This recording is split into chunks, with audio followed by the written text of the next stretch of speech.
Hey folks, thanks for joining this webinar today. We are excited to announce the release of an updated ebook, which is protecting your AWS environment from ransomware. In today's session, we are going to cover 5 of the top 10 best practices for ransomware protection. And just a little introduction on myself. My name is Megan O'Neill. I'm a Principal Security Specialist SA for Worldwide Commercial. And I've been with AWS almost 5 years, but I've been in cybersecurity for, over 20 years now. So I'm excited to chat with you all today. My focus over the past 2 years at AWS has been working with customers on ransomware protection. So I'm really excited to share this knowledge to a wider audience as opposed to one-on-one. And so let's level set first and talk about what is ransomware. So ransomware refers to a business model and a wide range of associated technologies that unauthorized users use to extort money from entities. And there are several methods used today, including taking advantage of unpatched software and successful installation of malware via phishing attacks, as well as restricting access to data, where the bad actor intends to receive a payment from the victim. And this can be accomplished through many mechanisms. Could be accomplished through encryption of data, through actor-controlled encryption keys, or changing access control and locking the rightful owner from the system, as well as revealing data or acts of exfiltration. And this can result in large monetary fines from data privacy authorities or litigation from affected parties. This is still very relevant today, even though actually ransomware has been out since the late 80s. Our first, just a little quick history lesson for you, is the first time we saw ransomware was actually in 1989 at the World Health Organization's AIDS conference, where Dr. Joseph Popp provided a disk with ransomware malware and had a little pamphlet wrapped around that disk saying, hey, if you load this, you will need to send $189 to a PO box in Panama to get your data back and get those encryption keys. And this actually did affect many people, and he was later charged. So it's just, it's funny that ransomware has been out since the late 80s and we're still dealing with it today. And why is that, right? There's many reasons. Many organizations struggle with privileged access management. Over my 20 years in cybersecurity, I've seen it too. It is a challenge, as well as open trust models within large environments, which allows malware to spread. Also, security awareness is tough. Phishing type scenarios are growing, much better than what we initially saw when they first came around. It can be really easy to trick folks, and that still tends to be a primary vector, right? Additionally, ransomware and other types of security events have been commoditized, so they can be much easier to like weaponize any type of malware for a ransomware type event, unfortunately. And then, of course, especially in the security subsection of technology, we have a lot of overburdened technical staff, and some of that is because we've still got a lot of manual processes within our security technology and programs. All right, so what can you do to protect your AWS environment from ransomware? Well, we have the top 10 best practices available for you in the ebook, where we go into depth on each subsection of the 10. In this section, however, since we only have an hour, I'm going to cover 5. Otherwise, we'd be here for 2 hours at least. But obviously, I could talk about ransomware all day if you'd like. So feel free to reach out to me. My contact information will be at the end. And so of the 5, what we're going to touch on today is patch and hardening systems, eliminating long-lived credentials, implementing centralized logging and monitoring, implement and testing your backup and restore processes, and performing self-assessments.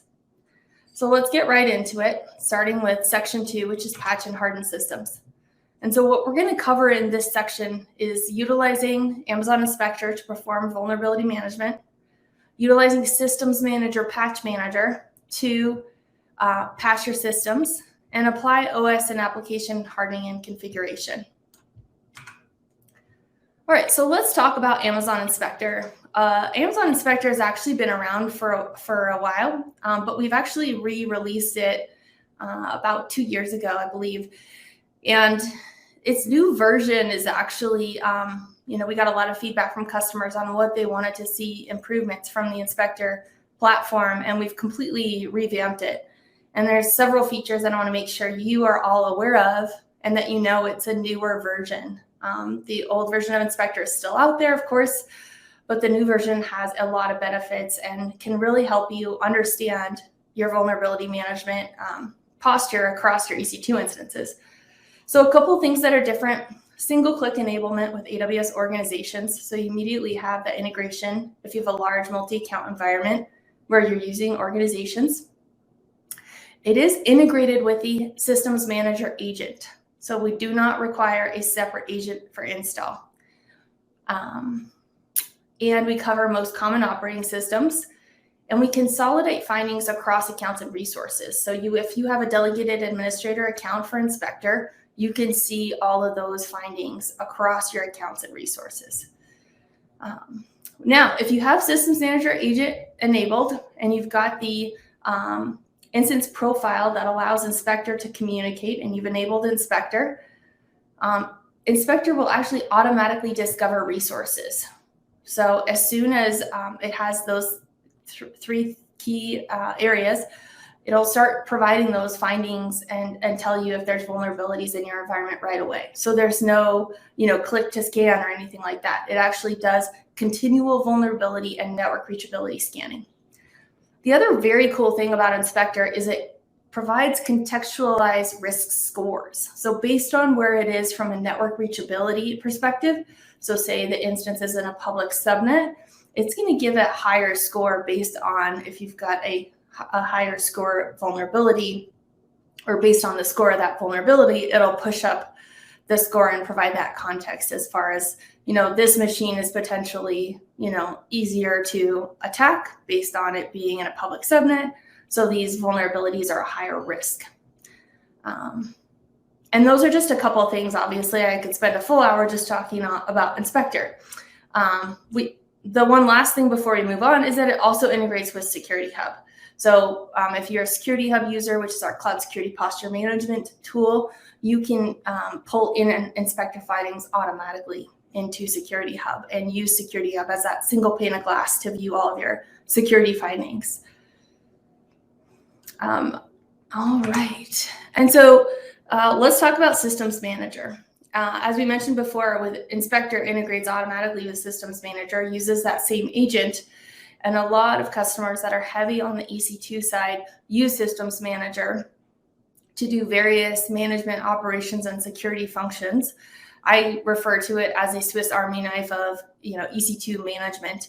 And so for this talk, I think we should focus on Patch Manager, which actually allows you to, it provides patching tools so that you can deploy operating system and software level patches. You can do this automatically across a large group of instances. You can use, you can set up groups based on tags across your fleet of EC2 instances. And you can also communicate and manage systems over a hybrid connection. So you can manage them on-prem if you want to have one tool to do patching. And how Patch Manager accomplishes this is it uses patch baselines. So this includes rules for auto-approving patches within days of their release, as well as a list of approved and rejected patches. So you can install patches on a regular basis by scheduling patching to run in a maintenance window that you specify, or you can install things ad hoc individually if you want. So you have a lot of flexibility within this. I played with it quite a bit, and it is an awesome tool. I recommend starting with a custom patch baseline. And so you can do things like just target security patches if you want. If you're, if you've got a higher risk environment and you don't want to apply all patches at once, you can start with just like critical and high security patches and customize that all through the patch baseline. All right, so we We have our vulnerability management, we have patching. What else do we need to do on our EC2 instances to keep them protected from ransomware? Well, we want to look at endpoint detection and protection products, EDR products. We want to make sure we've got those enabled and running on our EC2 instances, just from a best practices perspective. And these tools do things like prevent malware from getting installed on the operating system, right? And so what I recommend is a lot of large enterprise customers maybe have some of these tools, but haven't looked at the configuration in several years. So it's time to relook at that configuration of your EDR software. Maybe it's like a CrowdStrike Falcon, a Trend Micro Deep Security, and make sure that it still has that configuration where it's in a prevent versus a detect mode. And of course, this is all based on, your environment. So, you might have some files that you don't want scanned, for example, but you want to go back through and make sure that you're not you don't have any like old legacy configurations there anymore, and that it's doing its, most amount of effort to protect your environment. The other thing I want to highlight is hardening the operating system and software on your EC2 instance. So the Center for Internet Security, or CIS, has a pre-hardened AMI available that you can run from the marketplace. And it has benchmarks, these hardening benchmarks. You could actually go to the CIS page and look at their PDF all up, hardening benchmarks and harden it yourself. But this can take a lot of time and a lot of testing. So if you don't have time or you're working on that as a side project, recommend maybe starting with the pre-hardened image available in the marketplace. And of course, test your systems to make sure that it doesn't cause any issues, but that is available. And also, if you want to roll your own, you can do that as well. All right, let's get into eliminating long-lived credentials. This is actually, when we look at the ransomware events that happen across the environment today, it's actually not very common for them to be the traditional ransom events. When you think about a Windows EC2 instance, for example. While that can still occur, usually from like a hybrid connection, if there's not enough network segmentation there and other, security program level controls are maybe not as up to date as they need to be, for example, like patching. But if we look at the non-traditional ransomware events where maybe data is being targeted in an S3 bucket, that's where it comes back to credentials. So let's dig into that and talk about making sure that our developer access is enabled via federation and that we're actually burning down or eliminating any long-lived IAM static access keys, because that tends to be how these things occur, through an accidental exposure of access keys.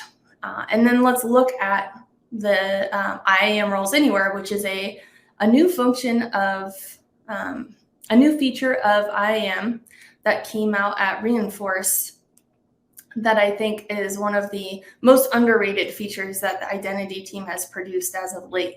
So let's get into that and make sure you guys understand what IAM Roles Anywheres are. All right, so if we look at developer access into the environment, what we recommend as a best practice is using federation. And what federation provides you is utilizing your existing identity provider, like Active Directory, and federating into using those credentials to access AWS and assuming a role. And you can use Identity Center and utilize single sign-on into the environment and map to the different AWS accounts that you have using permission sets. And what this does is it provides temporary credentials on behalf of the user. So you're not having to store static access keys on your developer workstation, and you're not having to manage static access keys going forward and making sure that they get rotated and that they cannot get exposed, right? That's the biggest risk, is exposure of static access keys. So if we are using federation, what we want to make sure of is that we're restricting the creation of those static users and keys. So if we're allowing, for example, developers to create their own IAM roles to manage and utilize AWS services, that's great, but we want to make sure that they can't do things like create a static user And this is, probably just a functionality that should be done within the administration group for your, maybe your CCOE or Cloud Center of Excellence team, because it should probably be an exception and not the rule, right? And so I've seen environments where it's allowed and maybe developer or the user of the AWS environment just doesn't know that there's a risk associated with static users. So they maybe default to that instead of defaulting to best practices, which is creating IAM roles for your AWS resources. All right. So what do we do if we have static IAM users today? Well, let's audit and track them and then look at re-architecting to eliminate use. So what I recommend folks do is actually inventory the static users and keys across all of their accounts, and go back through and do a rotation, apply multi-factor authentication if possible. If it's non-interactive, then obviously we can't apply MFA. But the other thing that we need to do in all cases is actually go through the policies attached to those users and make sure that they are very specific. So no wildcards as an action or a resource in those policies. And maybe even pulling the capability to do any type of data removal away from that policy. So only putting objects in S3, for example. All right, let's talk about re-architecting so that we can actually eliminate the usage of static access keys. All right, so I mentioned IAM Roles Anywhere. Let's dig into this a little bit. What is it? Well, especially for our large enterprise customers, this is actually very, very possible and a really good idea for implementation. And here's why, because in my experience, a lot of enterprises already have a PKI environment set up, public key infrastructure. And so what IAM Roles Anywhere allows you to do is establish a trust with your PKI and configure the roles, your IAM roles, and actually apply a helper to the operating system, install a helper tool that'll interact with IAM directly and request those temporary credentials. And so this is a much better option than creating and trying to manage static access keys and having those static credentials floating around your environment. And so the most common use case for this is those hybrid workflows between on-premises data center and AWS. So if you have a workload that runs outside of AWS that needs access to AWS resources and data, you need to authenticate that call and authorize that call. And so IAM Roles Anywhere is a really good option for that. Another use case is backing up on-prem systems to the cloud, right? You no longer need to use a static IAM user for that. This is IAM Roles Anywhere. I can do that for you. And using AWS to burst capacity is another common use case for this. So we know that static access keys are painful to manage, and most non-interactive access can be secured with MFA. But that makes, your static access keys just sitting there with the risk of accidentally getting leaked or the potential for misuse. So really want to push IAM Roles Anywhere and make sure that you guys are all aware of it. You folks are all aware of it, and that, if you have a lot of static access keys in the environment, or even if it makes sense to eliminate the risk and actually, start implementing something like IAM Roles Anywhere. All right, let's move on. Number 6 here is implementing centralized logging and monitoring. So we'll talk about some security considerations for logging and monitoring, and then we'll talk about some security services that you can utilize to get good visibility across your environment. So logging and monitoring considerations. A couple things that I chat with customers about that may not be obvious is that, by default, logging data events, you might have heard when speaking to a AWS solution architect, the concept of control plane and data plane logging. And when we talk about control plane, we're talking about basic API interaction. And that's usually CloudTrail will log all that activity for us. However, when we look at the data plane, we're talking about activity within the service itself. So if we're talking about RDS, for example, we're talking about the records in the database actually getting logged. And so as a security person, it's really good to understand the difference between those and ensure that you've got a logging strategy and documentation and best practices within your own environment, helping developers understand what needs to be logged and why, and maybe providing them things like CloudFormation snippets, infrastructure as code snippets, so that you just make it easier for them to get the logging right when they're using these AWS services. So the key ones to kind of think about, just as we have 5 minutes here to discuss, is data events for things like S3 buckets. So you can enable bucket level logging at the bucket, or you can enable data events within CloudTrail for S3 buckets. And the reason I would recommend looking at the option to configure this via CloudTrail is CloudTrail configuration and logging can be managed at the AWS organizations level. And so this can be an easy default to turn on for all buckets. However, the caveat to that is there is cost associated. And if you have a very noisy S3 bucket, then you may want to consider only enabling it at the bucket or account level. So it's a consideration because bucket level logging is not enabled by default. And so if you have any type of security event, such as a ransomware event, affecting data in an S3 bucket, then you really need to make sure that those logs have already been enabled so you can understand what data was accessed or removed and things like that. And that's never a conversation you want to have as part of your incident response to a security event where you don't know, right? So making sure that you've got that logging strategy for S3 and other AWS services at the data plane level is super important. Other things to consider. So host-based logs, right? If you're running EC2, you could put the CloudWatch log agent on the operating system and pull specific logs. This is another great opportunity to provide a CloudFormation template snippet or a script that configures the logging agent. And that way the security team is actually influencing what's actually being pulled from the logs of these hosts. Because a lot of times this is like new territory for someone like a developer using AWS. So if you have a Windows host and you want to pull IIS logs, you can have a template for that and a repository or a wiki page explaining how to do that very simply as a base template for your developers.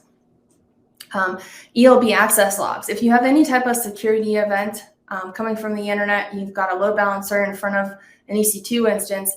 If you want to get the source IP address of a data flow that a security event occurred, you have to have those ELB, those load balancer access logs enabled as well. So just some considerations there. Initially, obviously the ebook goes into more depth, and highly recommend checking out the security reference architecture as well. There are a lot of CloudFormation templates that you can pull from there.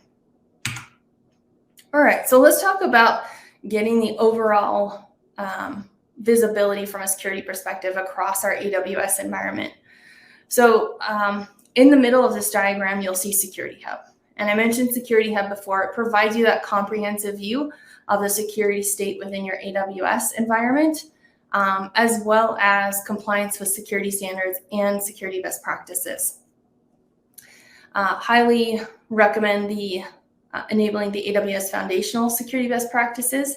This is a curated set of security best practices from the internal AWS security community. And it doesn't just cover things like the AWS account. It covers more broadly some of the, actually many of the AWS services from a best practices security configuration perspective. So it's in much farther, it goes in much farther depth than the CIS checks, for example, which are also available with Security Hub.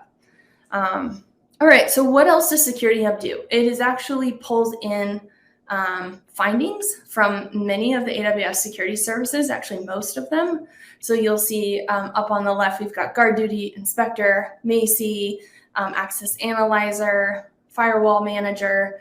And so you get that single pane of glass view of your security findings. We also integrate with many third-party security services, including CrowdStrike, Palo Alto, Qualys, Checkpoint, some open source tools as well. So we have a huge list of that in the AWS security documentation that you can pick from. And then Security Hub automatically sends findings to EventBridge or CloudWatch events, previously named.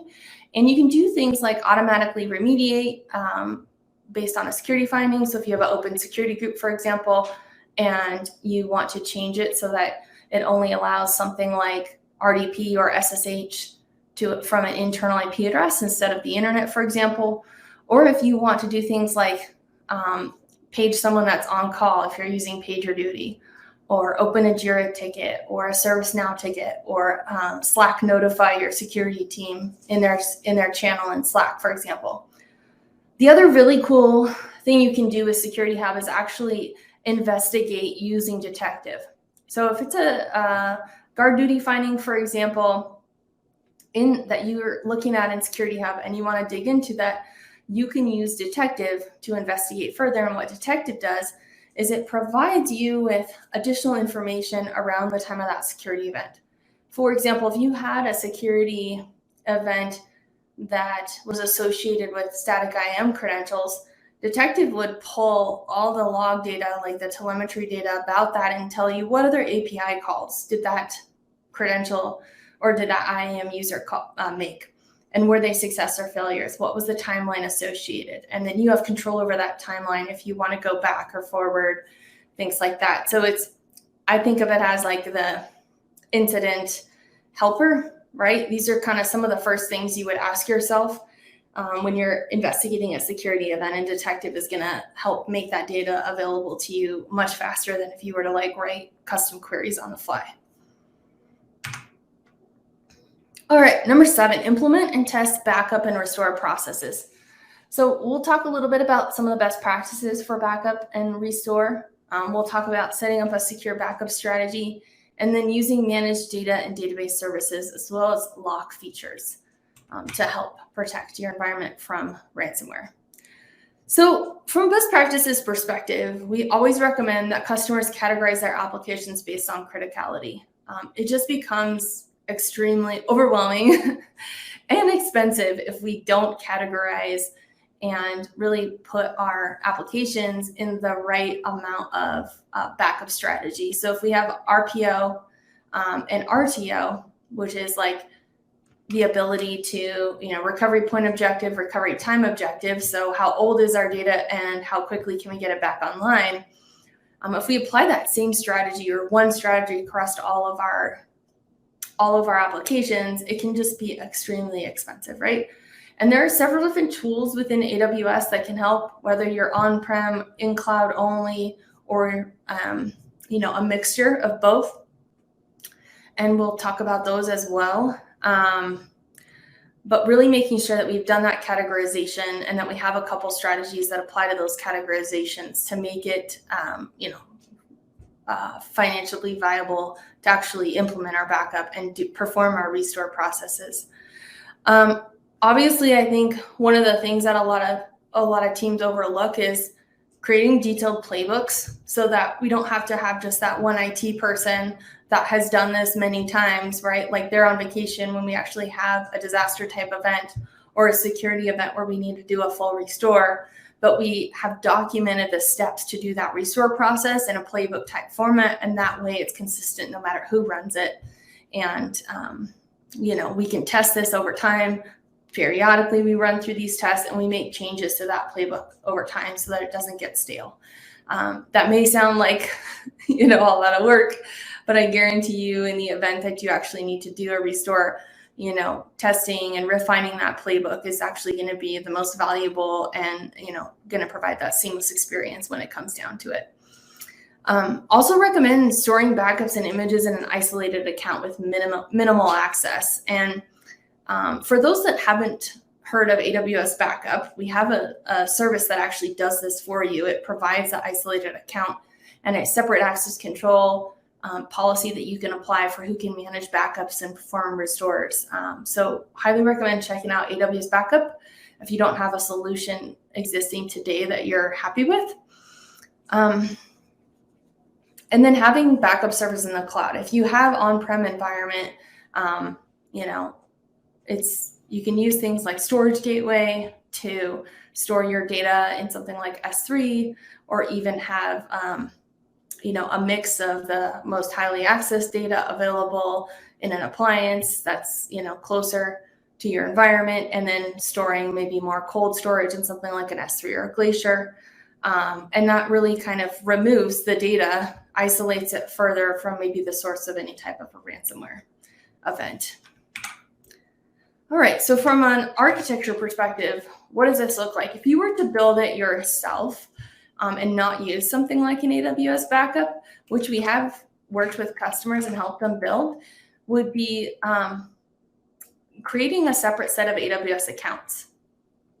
And this actually, you can do this in the same AWS organization, maybe a different organizational unit, which is a substructure of AWS organizations, or creating a completely separate organization, potentially, where customers already have multi-organizations. Many times they actually create a separate organization. Whereas if they're just single org today, they'll do something like a separate OU. The idea here is that you can think of an AWS account like its own isolation mechanism, right? And you can dedicate that account to storing backups. So we're going to call that account the vault account. And a typical concern I hear when talking to customers is, I want an air-gapped copy of all my sensitive data. And without using physical media for those data copies and actually shipping the media off-site, you can't really have a completely air-gapped setup. But,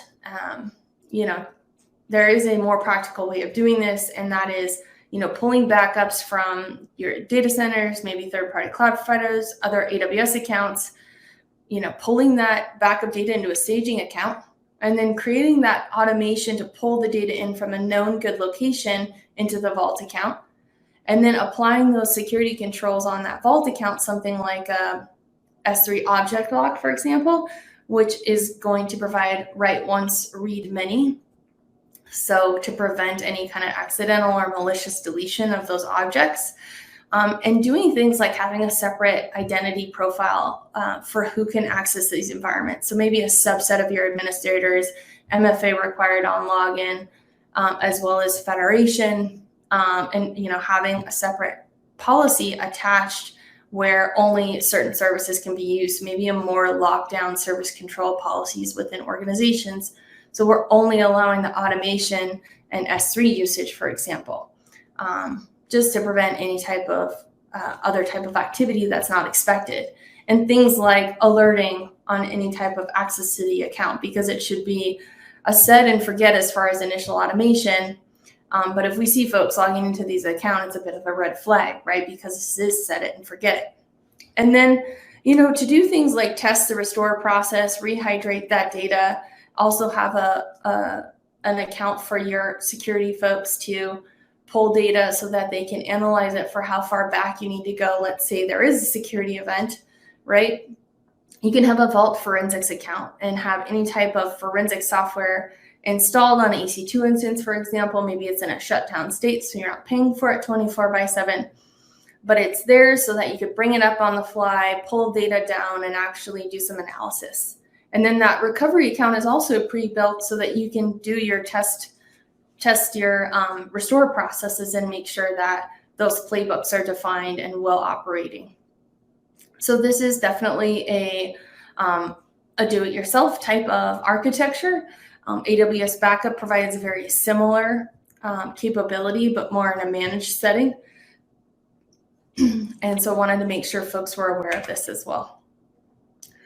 Let's go back to AWS Backup real quick, because I want to make sure folks know that the Vault Lock capabilities, which I mentioned, S3 Object Lock, AWS Backup also has Vault Lock capabilities. So that write once, read many model is definitely something you can apply to your AWS Backup Vault. And it's really going to provide you the ability to protect your backups from inadvertent or malicious actions. And it helps just provide more safeguards for your backup data. And what AWS Backup does is it provides independent copies of your backups across multiple regions and accounts, separate resource access policies, as I mentioned, and long-term data retention. And it's all a managed service. So there's really no need to create your own custom automation unless you feel like that's the best solution for you. And then, I already mentioned S3 Object Lock. We also have the capability to do vault lock features within Glacier as well. So Glacier is more of the cold storage version of S3. And I wanted to also point out point-in-time recovery for DynamoDB. And point-in-time recovery is actually a really cool feature that what it really does is allows you to rewind to any time within the previous 35 days to a given second.